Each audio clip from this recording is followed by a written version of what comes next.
അല്ല, നോക്കൂ, ഇത് ഫലം കൊണ്ടുവരുന്ന എന്താണെന്ന് ചോദിച്ചാൽ, ഒന്ന് ഞാൻ പറഞ്ഞ പോലെ ഞങ്ങൾ സ്വാഗതം ചെയ്യുന്നു.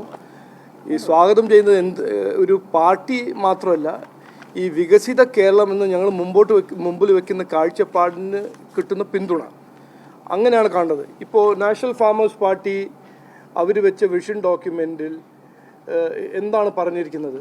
ഇതിൽ എത്രയോ കാലമായിട്ട് ഇവിടെ പരിഹരിക്കാത്ത പ്രശ്നങ്ങളില്ല. മാറി മാറി ഭരിച്ച കോൺഗ്രസും CPM ഈ പ്രശ്നങ്ങളൊന്നും പുതിയ പ്രശ്നങ്ങളല്ല. അപ്പോൾ ഇത് ഒരു വിൻഡിക്കേഷനാണ്. കഴിഞ്ഞ 11 കൊല്ലം നരേന്ദ്രമോദിജി രാജ്യത്തിൽ കൊണ്ടുവന്ന വികസനം ഇവിടെയും ജനങ്ങൾ ആഗ്രഹിക്കുന്നു. നാഷണൽ ഫാമേഴ്സ് പാർട്ടി ആ ബേസിസിലാണ് NDAൻ്റെ ഭാഗമാവുന്നത്.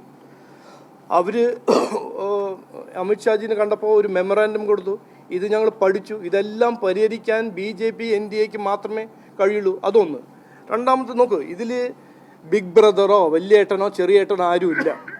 നമ്മളെല്ലാവരും ഒരു നല്ല ഭാവിക്ക് വേണ്ടി അധ്വാനിക്കുന്ന പ്രവർത്തകരാണ്. അത് BJPൻ്റെ പ്രവർത്തകരാണോ, NFPൻ്റെ ആണോ, BDJസിൻ്റെ ആണോ, 2020ൻ്റെ ആണോ, ഞങ്ങളെല്ലാവരും ഈ ഇലക്ഷൻ കാണുന്നത് ഞങ്ങൾക്ക് ഈ ഒരു പൊസിഷൻ വേണമെന്നോ അതിന് പവർ പിടിക്കണമെന്നോ, ഇതെല്ലാം ഒരു രാഷ്ട്രീയ ഒരു സംസ്കാരം എന്ന് പറഞ്ഞാൽ കോൺഗ്രസിൻ്റെയും ലെഫ്റ്റിൻ്റെയാണ്.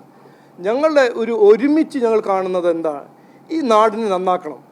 ഈ നാടിൻ്റെ സാധ്യത, എത്രയോ സാധ്യതയുണ്ട്, അതിനെ യാഥാർത്ഥ്യമാക്കണം. ഒരുമിച്ച് അതിനു വേണ്ടി പ്രവർത്തിക്കണം. അപ്പോൾ ആ ഒരു ഫിലോസഫിക്കൽ അതിലൊരു കൺവെർജൻസ് കാണുമ്പോൾ, ആ രാഷ്ട്രീയം, വികസന രാഷ്ട്രീയത്തിൽ കൺവെർജൻസ് കാണുമ്പോൾ NDA വളരുന്നു. NDAയിൽ മറ്റു പാർട്ടികൾ ചേരുന്നു, അവരെ സ്വാഗതം ചെയ്യുന്നു. ഇതിൽ വലിയേട്ടൻ ചെറിയേട്ടനോ ഒരു പൊസിഷനോ മറ്റേ പൊസിഷനോ അങ്ങനെ നോക്കിയിട്ടല്ല ഞാനും ചെയ്യുന്നില്ല, ആരും ചെയ്യുന്നില്ല.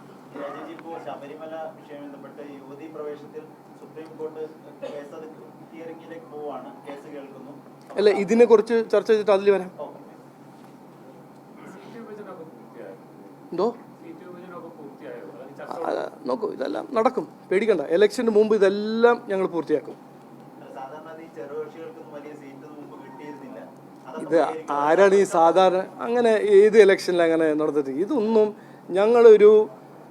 ഞാൻ പറഞ്ഞില്ലേ, ഒരുമിച്ച് ജയിക്കണം എന്ന് ആണ് ഞങ്ങളുടെ ലക്ഷ്യം.